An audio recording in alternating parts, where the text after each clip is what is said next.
Yeah, for sure.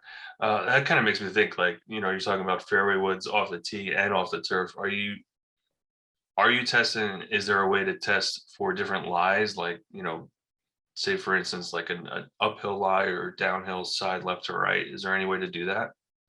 There probably are. We don't do that right now. The issue is if you took players outside, it's incredibly difficult to do that because the lie changes so frequently. There's temperature changes. You really Weather can't variables, yeah. control exactly. You really can't control all the external variables that you need to in order to produce the type of results that we have to have in order to inform our software systems.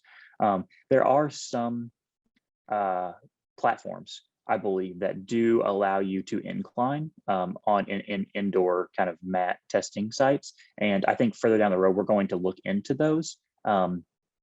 Because the other thing we really probably need to isolate in order to inform whether those tests or what kind of those tests are necessary is is it possible that a golfer has their best fit when they're hitting from what's called an ideal situation? So either a flat lie on the ground or a perfect lie on the tee.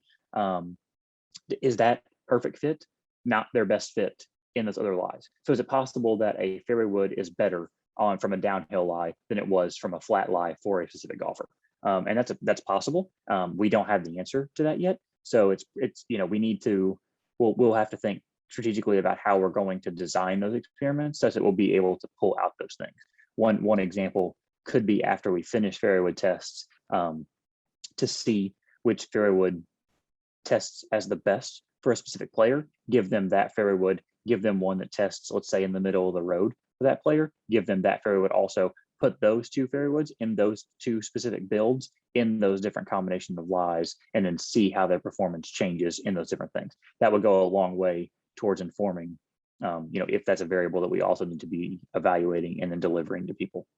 Because in that example, basically, if the fairway that tests as their best also performs best in those variable lies, then really what you probably need to deliver is the absolute best fairway would fit, and then just say you're going to have to personally adjust in those other lies to hit your best type of golf shots. And if the case is the opposite way around, then you have to build that into your intent. How often are you playing from these other lies? How much do these lies impact your score? Which of these lies do you struggle the most with? So we can go down all those paths. I think that's something that we can continue to pull insights from forever as far as golf EQ is concerned.